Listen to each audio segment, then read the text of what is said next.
Yelkenli hayalet. Rüzgar, Adriyatik'in tuzlu nefesini Dubrovnik limanına savururken eski ahşap iskele sessizce titredi. Marco Bellini ellerini ceketinin ceplerinde sıkıştırarak kıyı boyunca yürüdü, ayakkabılarının altında çakıl taşları gıcırdadı. Limandaki tekneler hafifçe sallanıyor, direkleri birbirine çarparak metalik bir melodi oluşturuyordu. O gece, bütün Dubrovnik limanı boşalmıştı, turistler ortaçağ surlarının ardındaki restoranlara çekilmiş, fırtına öncesi sessizliği kentin üstüne bir battaniye gibi örtülmüştü. Marco, cebindeki kırışık kağıdı bir kez daha çıkardı ve soluk ışıkta haritalara baktı. 32 numara, eski Venedik rıhtımı, diye mırıldandı, sesi rüzgarda eridi. 10 yıl önce buraya, tam da bu iskelenin yanı başına babasının teknesini bağlamış ve bir daha dönmemişti. Deniz, o gece her şeyi yutmuştu, tekneyi, adamı, Marco'nun çocukluğunu. Şimdi 38 yaşındaki Marco burada, elinde yalnızca eski bir denizcilik haritası ve çözülmemiş sorularla dikiliyordu. İskeleye birkaç adım daha attığında gördü onu.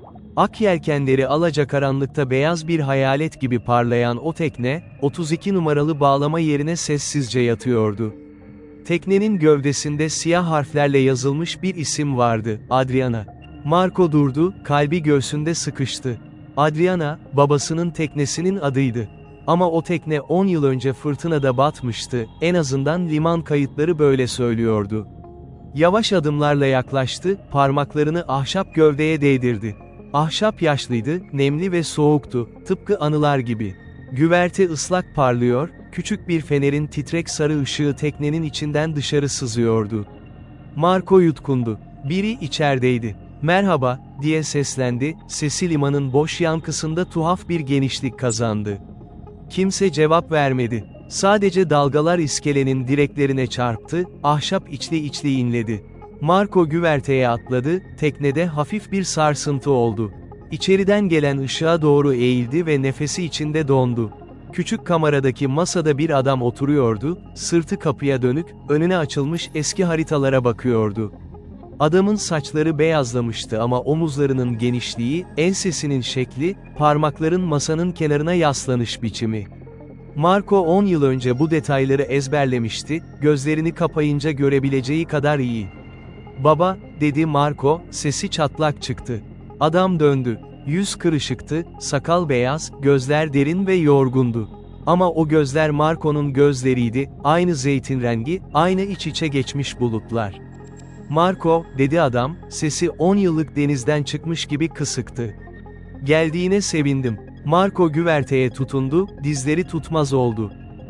Sen ölüdün. Liman kayıtları, deniz polisi, herkes. Herkes ne bilmek istiyorsa onu söylüyor," dedi adam sakin bir sesle. "Otur, Marco." Marco sarhoşça birkaç adım atıp küçük kameraya indi, karşısındaki tahta tabureye çöktü.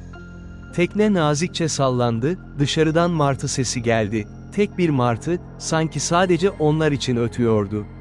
Adamın adı Giacomo Bellini'ydi, Marco'nun babası, eski bir Adriyatik kaptanı. Yıllar önce Venedikli deniz tüccarlarının soyundan gelen bir ailenin son çocuğu olarak Dubrovnik'e yerleşmişti. Limanda çalışmış, yelken öğretmişti, kuzeye Slovenya kıyılarına, güneye Arnavutluk sularına onlarca sefer yapmıştı. Ama 10 yıl önce bir şey değişmişti. "Seni neden ölü saydılar?" diye sordu Marco, sesi artık biraz daha sertti. Giacomo ellerini masaya koydu, yaşlı parmaklar haritanın üstünde gezindi. "Çünkü bırakmak istedim," dedi. "Her şeyi, beni de mi?" Sessizlik teknenin içini doldurdu, denizden daha ağır bir sessizlik. "Seni değil," dedi Giacomo yavaşça. "Ama o zamanki ben ile şimdiki ben arasında derin bir fark var." Marco dışarı fırlayasısı geldi, iskeleye atlayıp bütün bu garip rüyadan kaçasısı geldi. Ama ayakları hareket etmedi. Çünkü 10 yıldır bu anı bekliyordu, öfkeyle, özlemle, bazen gece ortasında uyandığında göğsünü sıkıştıran o kör kavramın içinde. "Anlat," dedi sonunda. Giacomo kalkıp küçük bir dolap açtı, 2 kadeh ve paslı bir şişe limoncello çıkardı. Masaya koydu, doldurdu, birini Marco'nun önüne itti. Marco dokunmadı. "10 yıl önce," diye başladı Giacomo, "bu teknede bir şey buldum." "Ne buldun?" "Harita değildi, yük değildi." Durdu. "Bir insandı. O gece, fırtına öncesinin en sakin saatinde Giacomo körfezde sürüklenen küçük bir cansalı görmüştü. Salya atlamış, çekmiş, güverteye almıştı. İçinde bir kadın vardı, bilinçsiz, yarı donmuş, üstünde kimliği olmayan. Kadın iyileşmişti, günler sürmüştü bu. Giacomo onu balıkçı kulübesinde saklamıştı. Çünkü kadın Giacomo'ya anlatmıştı kendi hikayesini. Dubrovnik limanını kullanan büyük bir uyuşturucu örgütü vardı, Karadağ ve Arnavutluk'tan geçen, Avrupa'nın içlerine uzanan. Kadın bu örgütün içindeydi, zorla, kaçmak istiyordu. Ve örgüt onu arıyordu. Adı neydi, diye sordu Marco. Lena, dedi Giacomo. Lena Vukovic. Marco bu ismi daha önce duymuş muydu?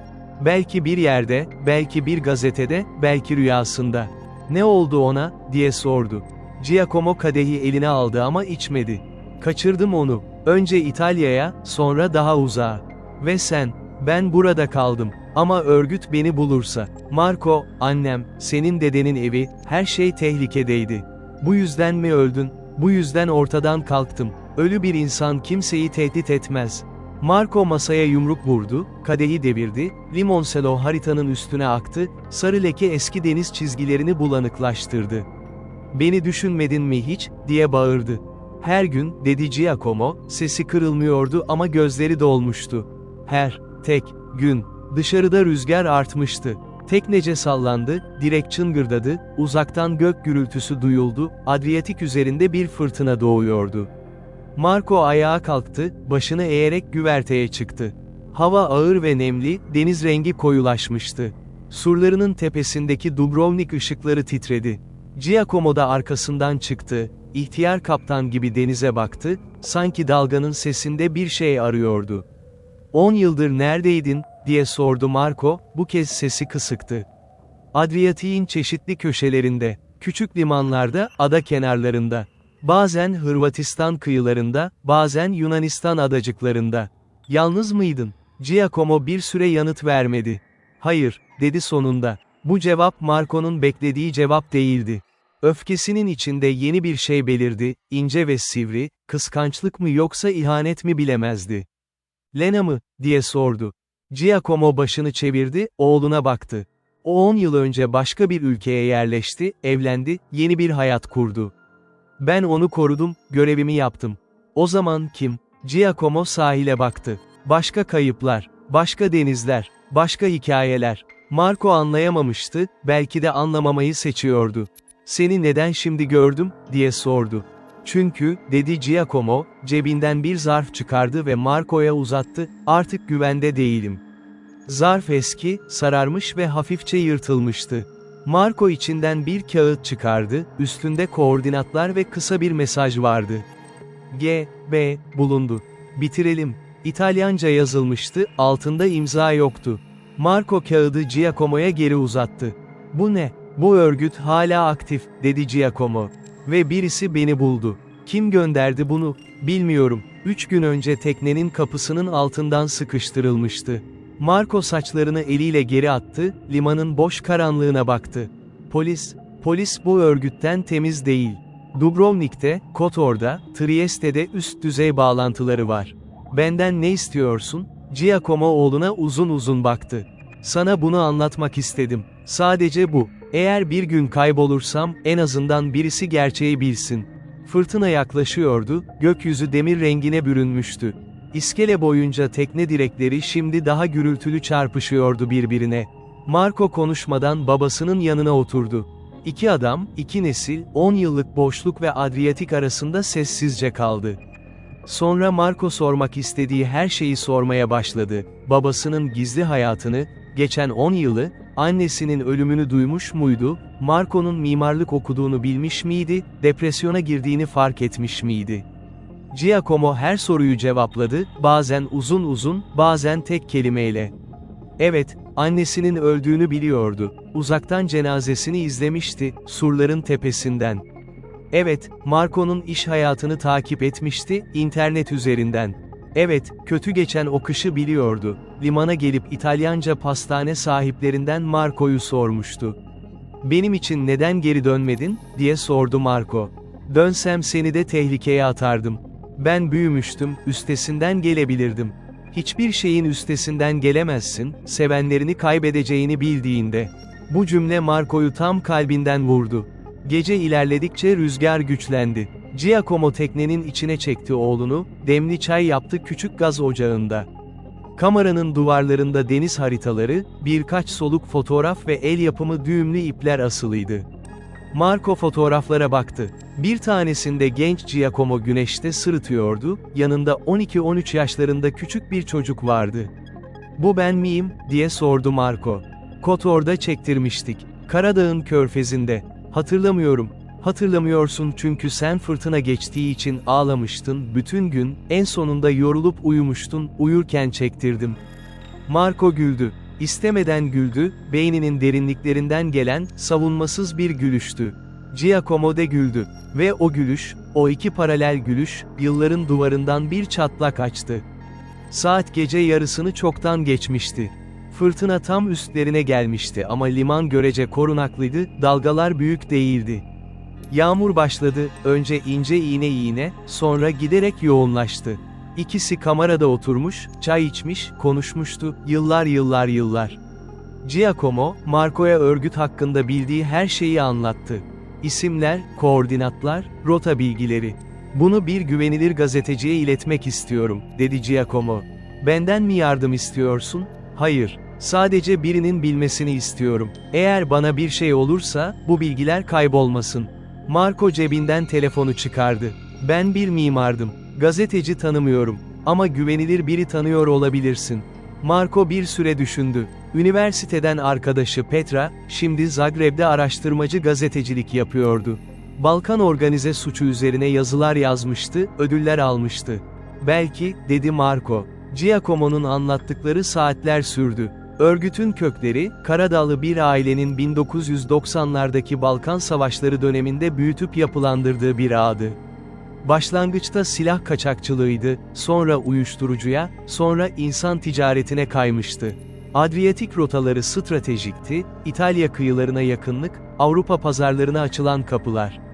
Dubrovnik, görünüşte turizm cennetiydi ama limanda yıllarca kirli yükler el değiştirmişti. Giacomo bu örgütle ilk temasını yıllar önce yapmıştı, farkında olmadan, bir yük taşıma işi, iyi para, sonra gerçeği anlamıştı. Kaçmak istemişti, onlar bırakmamıştı. Lena bulana dek. Lena bu örgütün içini bilen birisiydi, muhasebeci olarak çalışmış, hesapları görmüştü. Giacomo onu kaçırınca örgüt hem Lena'yı hem Giacomo'yu aramaya başlamıştı. Ve şimdi, 10 yıl sonra, biri onları bulmuştu. "Peki sen şimdi ne yapacaksın?" diye sordu Marco. "Bu tekneyle gidiyorum. Sabah." "Nereye?" Giacomo haritaya baktı. "Güneye. Yunanistan adaları." "Yalnız mı?" "Her zaman yalnızdım." Marco başını kaldırdı, babasına baktı. O yüze, o yorgun, çizgili, deniz yiyen yüze. "Yalnız olmak zorunda değilsin," dedi. Giacomo dondu. Marco da kendi söylediğine şaşırdı. "Marco, ben dinledim. Her şeyi. Sen 10 yıl boyunca yanlış bir şey yapıp yapmadığını merak etmeden yaşamadın. Ben seni terk ettim. Evet, ve ben bunu affetmek zorunda değilim. Ama affedemeyeceğim anlamına gelmez." Giacomo gözlerini kapattı. Dışarıda yağmur güverteyi döverek akıyordu. O gece Marco teknede kaldı. Küçük bir kanepenin üstüne eski bir denizci battaniyesi yayıldı, Marco üstüne uzandı. Giacomo seyir günlüklerini düzenledi, sabaha kadar yazdı, Marco uyurken sessizce kalem oynattı. Gece boyunca tekne sallandı, ahşap inledi, yağmur hafifledi ve durdu. Şafaktan önce bir sessizlik çöktü limana. Marco uyandığında kabin boştu. Kalktı, güverteye çıktı. Giacomo pruva direğine yaslanmış, denize bakıyordu. Gökyüzü soluk pembeydi, bulutlar parçalanıyordu. Dubrovnik surları sabah ışığında altın rengine boyandı. "Gitme zamanı," dedi Giacomo. Marco yanına geldi, ikisi birlikte ufka baktı. "Petra'yı arayacağım," dedi Marco. "Teşekkür ederim." "Teşekkür etme. Sadece doğru olanı yapıyorum." Bir süre sustular. "Yunanistan'a vardığında haber verir misin?" diye sordu Marco. Giacomo oğluna döndü, uzun bir bakış. "Güvenli midir bu? Önceden kararlaştırdığımız bir kod kullanırız. Mesela bir doğum günü mesajı gibi görünen bir şey." Giacomo düşündü. Sonra içinden geldiği belli olan bir şekilde, oğlunun omzuna elini koydu. Sadece bir an, sadece bir dokunuş. Marco bu dokunuşun ağırlığını hissetti, boğazı sıkıştı. "Tamam," dedi Giacomo. Marco iskeleye atladı. Giacomo halatları çözdü, motor sesi teknenin midesinden yükseldi. Adriana yavaşça bağlama yerinden ayrıldı. Marco iskele boyunca yürüdü, tekneyle adım adım eşledi. Giacomo dümene geçti, Marco'ya döndü. İkisi birbirine baktı. Yılların, sessizliğin, kayıpların, öfkenin ve özlemin ortasında bu bakış durdu. Tekne hızlandı. Marco duraksadı. "Baba," diye seslendi. Giacomo döndü. "İyi denizler," dedi Marco. Giacomo eliyle bir şey işaret etti, eski denizcilerin yaptığı gibi, baş parmağı yukarı, denize doğru. Sonra Adriana limanın ağzından geçti, açık denize girdi ve sabah sisi içinde yavaşça eridi. Marco çakıl taşlarının üstünde uzun süre bekledi. Tekne görünmez oldu. Cebindeki telefon titredi, Petra'nın numarasını bulmuş ve arama yapıyordu. "Petra," dedi, sesi sakin ama kararlıydı. "Seninle konuşmam gereken bir şey var, önemli." Petra sorular sormaya başladı. Marco kıyı boyunca yürümeye başladı. Dubrovnik'in taş sokakları uyandıkça fırın kokusu geldi, kahve kokusu, insanların sesleri. Marco anlattı. Kısaca, özenle, gereksiz hiçbir ayrıntıyı eklemeden. Petra dinledi. "Bunu kanıtlayabilecek belgeler var mı?" diye sordu. "Olacak," dedi Marco. Günler geçti. Bir hafta sonra sabah telefonu yine titredi.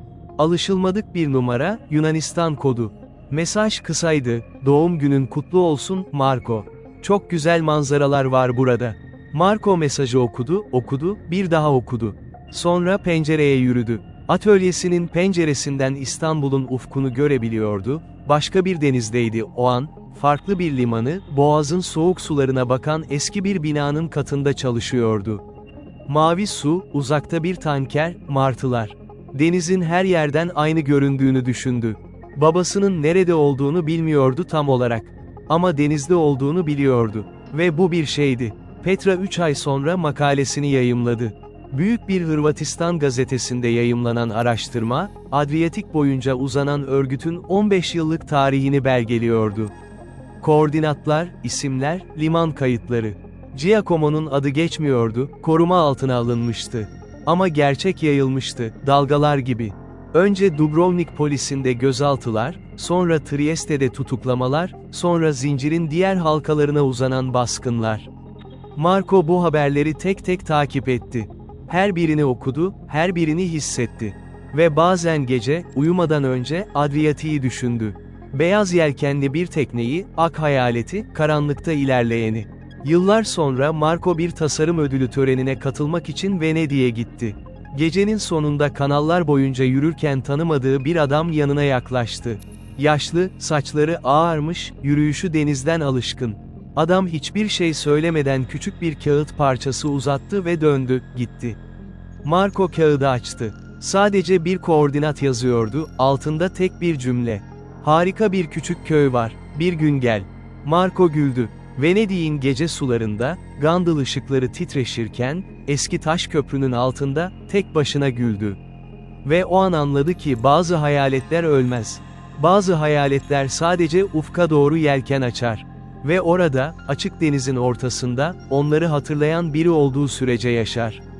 Rüzgar onların arkasından eser, dalgalar onları taşır, Adriyatik hiçbir şeyi unutmaz. Marco o koordinatları 6 ay boyunca cebinde taşıdı. Kağıt kırıştı, yıprandı, mürekkep soluklaştı ama Marco ezberlemişti zaten. Yunanistan'ın kuzeyindeydi, Ege kıyılarına yakın, Kavala Körfezi'nin doğusunda küçük bir koy. Harita uygulamasında baktığında orada yalnızca birkaç ev gördü, bir iskele, yeşilliklerle çevrili kayalık bir kıyı şeridi. İsmi yoktu neredeyse, küçük bir balıkçı köyüydü, turistlerin bilmediği türden. Marco gitmedi. Çünkü gitmek istedi ve bu istek onu korkuttu. İstanbul'daki atölyesi son yıllarda büyümüştü. 2 asistan, bir ortak, küçük ama saygın bir mimarlık bürosu. Eski Boğaz yalılarının restorasyon projeleri geliyordu ellerine, kültürel miras işleri, saygın ama yavaş, detaylı ve sabır isteyen işler. Marco bu işleri seviyordu çünkü eski şeylerin içinde zamanla örülen katmanları okumayı seviyordu. Bir binanın duvarı konuşurdu ona, hangi ustanın eli değmiş, hangi dönem ruhunu taşımış, nerede yamama yapılmış, nerede orijinal kalmış. Dedektif gibi, arkeolog gibi, tarihçi gibi. Ama aynı zamanda bir şeyleri geri kazanmak gibi. Kayıp zamanı, unutulmuş ellerin izini. Asistanı Defne bir sabah kahvesini masasına bırakırken sordu. Bir şey sizi rahatsız ediyor, 3 haftadır fark ediyorum. Marco başını kaldırdı. Fark mı ediyorsun? Plan çiziyorsunuz ama bazen duruyorsunuz, uzaklara bakıyorsunuz. Kıbrıs projesi için endişeleniyorsunuz, değil mi? Hayır, dedi Marco. Defne bekledi. Eski bir şey, dedi Marco. Geçmişten kalma bir karar. Defne anlayışla başını eğdi ve çıktı. Marco masanın çekmecesini açtı, kağıdı çıkardı. O hafta sonu bavulunu hazırladı. Kimseye söylemedi nereye gittiğini, sadece birkaç günlüğüne dedi, kişisel bir iş, dedi. İstanbul'dan Selanik'e kısa bir uçuş, oradan arabayla doğuya. Yunanistan kıyılarının bu bölgesi Marco'ya tanıdık gelmedi. Yeni bir ülke, yeni bir dil ama deniz hep aynı denizdi. Tuzlu, engin, sabırsız. Kavala'ya öğleden sonra ulaştı, eski bir liman kenti, Makedonyalı tarih kokan taşlar ve Akropol tepeden bakıyordu. Bir restoranda balık yedi, yanında soğuk beyaz şarap. Garson Yunanca konuştu, Marco İtalyancaya kaçtı, ikisi de İngilizce'de buluştu. "Küçük köyler, doğuya doğru?" diye sordu Marco. Garson omuz silkti. "Çok var, balıkçı köyleri. Pek turist gitmez. Bu iyi bir şey mi?" "Sakin olmak isteyenler için mükemmel," dedi garson ve gülümsedi. Koordinatlar onu dar bir toprak yola sürükledi. Ormanın içinden geçen yol, çam ağaçlarının arasından denizi gösterdi, sakladı, tekrar gösterdi. Sonra orman açıldı. Küçük bir koy belirdi, 20 belki 30 evin oluşturduğu bir yerleşim, hepsi beyaz badanalı, mavi pencereli, kıyıda küçük bir iskele ve iskelede 2 tekne. Biri beyaz yelkenliydi. Marco arabayı durdurup çıkmadan önce bir süre bekledi. Kalbi hızlıydı, elleri soğumuştu. "Saçmalıyorum," diye mırıldandı kendi kendine ve arabadan indi. Köy sessizdi, öğle sıcağının ortasında uyuşmuştu. Bir kedi taş duvarın üstünde uzanmıştı, kuyruğunu salladı Marco geçerken. Bir yaşlı kadın kepenklerini kapatıyordu, Marco'ya baktı, "Kalimera," dedi. "Kalimera," dedi Marco acemice. İskeleye yürüdü. Beyaz yelkenli tekne oradaydı, boyası taze, gövdesi temiz. İsim yoktu bu kez gövdede. Ama halatları bağlı iskelede oturan adam tanıdıktı. Sırtı yine dönüktü, yine bir şeylere bakıyordu ama bu kez haritalar değil, avucundaki küçük bir taş parçasıydı. "Geleceğini biliyordum," dedi Giacomo döndü. Marco durdu. "6 ay bekledim," dedi. "6 ay çok değil," dedi Giacomo. "Neden bekleyeceğini biliyordun?" Giacomo iskeleye daha rahat yerleşti. "Çünkü sen benim oğlumsun. Ben de o koordinatları aldığımda 5 yıl bekledim." "5 yıl mı? Kim verdi sana?" Giacomo elindeki taşı suya bıraktı, batarken baktı. "Babam." Bu Marco'nun bilmediği bir şeydi. Babasının babasını hiç görmemişti, dedesi Marco doğmadan önce ölmüştü. Ya da ölmüştü denilmişti. Marco yavaşça iskeleye indi, Giacomo'nun yanına oturdu. İkisi denize baktı. "Anlat," dedi Marco. Ve Giacomo anlattı. Bellini ailesi aslında Venedikli tüccarların torunuydu. Ama bu soyu 2 nesil öncesine kadar kimse bilmiyordu. Marco'nun dedesi, Lorenzo Bellini, gençliğinde Adriyatik'te küçük bir kaçakçılık ağının içine düşmüştü. Bu ağ 10 yıllar sonra Giacomo'nun içinden çıkmaya çalıştığı örgütle aynı ağdı. Lorenzo da bir noktada kaçmak zorunda kalmıştı.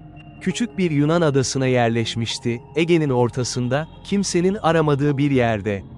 Giacomo'ya koordinatları ölümünden kısa süre önce göndermişti, bir mektupla.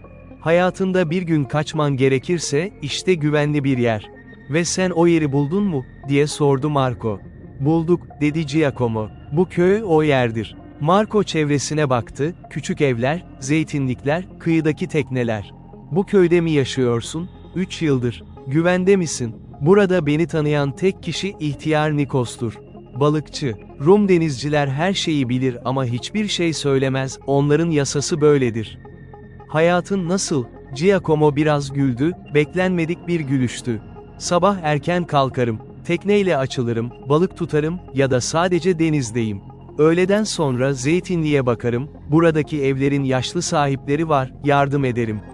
Akşam yemek yaparım. Yalnız mısın? Bazen Nikos gelir, tavla oynarız. Başka? Giacomo bir süre sustu. Kedi var, 3 tane.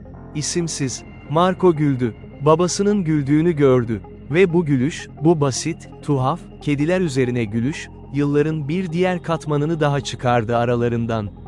"İçeri gir," dedi Giacomo. "Yemek yaparım." Giacomo'nun evi küçüktü, 2 oda, bir mutfak, dışarıya açılan dar bir teras. Terasta asma yaprakları sarkmıştı, altında ahşap bir masa ve 2 sandalye. Deniz terastan göründü, parlak, mavi, temiz. Mutfak sade ama işlevliydi, bakır tencereler duvarda asılı, kuru otlar tavandan sarkıyordu. Giacomo taze domates, zeytinyağı, sarımsak ve ekmekle bir şeyler hazırlamaya başladı. Marco terasta oturdu, denize baktı. Rüzgar vardı ama hafif, zeytinlikleri salıyordu sadece. Bir kedi terasın duvarından atladı, Marco'nun yanına geldi, burnunu Marco'nun eline sürdü. "Bu hangisi?" diye seslendi Marco mutfağa. "Gri olan mı? O en yaşlısı. 2 yıldır burada. İsmi yok dedin. İsim takmak bağlanmak demektir," dedi Giacomo. Marco kediyi okşadı. "Belki bağlanmak kötü değildir." Giacomo mutfaktan cevap vermedi ama Marco kızartma sesinin bir an kesildiğini duydu. Yemek yediler, konuştular. Bu kez daha sakin, daha yavaş. Dubrovnik'teki o fırtınalı geceye benzemeyen bir hava vardı burada, o gece kaçış ve panik ve yıllar birikmiş öfke vardı, bu öğleden sonra ise farklıydı. Sanki kabuk kırılmıştı zaten, şimdi altındaki yumuşak eti tanıma zamanıydı. Marco mimarlık projelerini anlattı. Giacomo dinledi, sorular sordu, teknik sorular, akıllı sorular. "Yapıların altındaki katmanları okuyorsunuz yani," dedi Giacomo. "Evet, ben de denizleri böyle okurum. Suyun altı konuşur. Ne anlatır? Akıntılar eski yolları hatırlar. Balıklar kayalara göre yön bulur. Rüzgar kıyıların şeklini taşır." Marco bu cümleleri duyunca babasının hiç de kaybetmediğini anladı, zekasını, merakını, dünyanın içindeki gizli dili okuma becerisini. Yalnızca saklanmıştı. Akşama doğru Nikos geldi. İri yarı, bronz tenli, 40 yılın denizini taşıyan yüzlü bir adamdı. Marco'yu görünce şaşırmadı, sanki bekliyordu. "Oğlun mu?" dedi Giacomo'ya Yunanca, sonra Marco'ya döndü ve İngilizce ekledi, "Babanız iyi adam." "Biliyorum," dedi Marco. Nikos tavla tahtasını çıkardı. "Oynayacak mısınız?" Marco tavla bilmiyordu o kadar iyi ama öğrenmeye razıydı. Gece üçü birlikte otururken yıldızlar çıktı. Yunanistan'ın kuzeyinde hava berraktı, ışık kirliliği azdı, Samanyolu görünüyordu. Nikos Yunanca bir şeyler söyledi, Giacomo çevirdi. Eski denizciler yıldızlara bakarak nerede olduklarını anlarmış. Şimdi GPS var ama yıldızlar hala daha doğru. "Neden?" diye sordu Marco. Nikos güldü ve Giacomo çevirdi. "Çünkü yıldızlar yalan söylemez. Uydu sinyali kesilir." Marco gökyüzüne baktı. Yıldızların her biri bir ışık, her biri bir mesafe, her biri çoktan geçmiş bir zamandan gelen bir iz. Gördüğün ışık milyonlarca yıl öncedir, yıldız belki artık yoktur. Ama ışık yolculuğunu tamamlar, seni bulur. Nikos gecenin 1 saatinde kalktı, sallana sallana evine gitti. Giacomo ve Marco terasta kaldı, deniz gecenin içinde kararmıştı, sadece dalgaların sesi geliyordu. "Burada kalacak mısın?" diye sordu Marco. "Bilmiyorum, bir yerde çok kalmamak daha güvenli. Ama 3 yıl kalmışsın. Evet, bir duraklama. Belki köklerim tutuyor. Belki," dedi Marco. Sonra ekledi. "Petra'nın makalesi daha büyük dalgalar yarattı geçen ay. Interpol soruşturması açmış. Örgütün üst kademe isimleri baskı altında." Giacomo başını eğdi. "Duydum. İnternetten takip ediyorum. Güvende miyiz?" "Daha güvendeyiz. Ama tamamen güvende olmak için. Hepsinin içeride olması lazım. Zincirin son halkası." Marco sormak istedi. "Son halka kim?" ama sormadı. Çünkü Giacomo'nun yüzünde bir şey görmüştü, hafif bir ağırlık, konuşulmak istenmeyen bir şey. Bunun zamanı değildi belki. Sabah oldu. Marco küçük odada uyumuştu, penceresinden deniz görünüyordu, güneş yeni çıkıyordu. Giacomo çoktan uyanmıştı, mutfakta kahve yapmıştı. "Dönmen gerekiyor," dedi Giacomo, cümle soru değil tespitti. "Bugün yok, yarın belki." Giacomo kahveyi uzattı. "Burada ne yapacaksın?" "Sana bakarım," dedi Marco. 2 gün daha kaldı Marco. Sabahları Giacomo'nun teknesine bindi, birlikte açıldılar. Giacomo dümene geçti, Marco pruvanın ucuna oturdu, saçları ıslak rüzgarda savrudu. Balık tuttular, konuştular, sustular. Sessizlik artık rahatsız edici değildi aralarında. Eski bir sessizlikti bu, evcilleşmiş, kabul görmüş. Bir öğleden sonra zeytinlikte çalıştılar, dal budadılar, taş duvarı onardılar. Giacomo elleriyle bir şeyleri nasıl tamir edeceğini biliyordu, pratik ve sabırlı. Marco izledi, öğrendi, bazen yardım etti, bazen seyirci oldu. İkinci akşam yemekten sonra Giacomo bir şey çıkardı. Eski bir kutu, ahşap, üstünde Venedik işi oyma.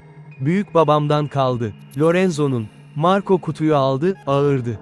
Açtı. İçinde sararmış mektuplar, küçük bir pusula, deniz haritaları, bir bıçak. "Bunları hep taşıdın mı?" "Hep yanımdaydılar." Marco mektuplardan birine baktı, İtalyanca, eski yazı, mürekkep soluk. Okumaya çalıştı. Bazı kelimeleri anladı, bazılarını anlayamadı. Lorenzo neden kaçtı? Giacomo sandalyesine yaslandı. Aynı sebep. Kirli bir işin içine girdi, çıkmaya çalıştı. Peki ya senin baban, yani Lorenzo'nun oğlu? O bilmiyordu hiçbir şeyi. Düzenli bir hayat yaşadı, erken öldü. O zaman bu lanet atlayarak geliyor. Giacomo hafifçe güldü. Lanet değil, belki karakter. Nasıl yani? Bellini erkekleri kirli suyun içinde çürümeyi kabul etmez.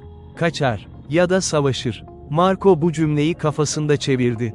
Kaçar ya da savaşır. Kendisi ne yapmıştı 10 yıl boyunca? Babasını kaybetmişti, depresyona girmişti, işe sarılmıştı, sonra ayağa kalkmıştı.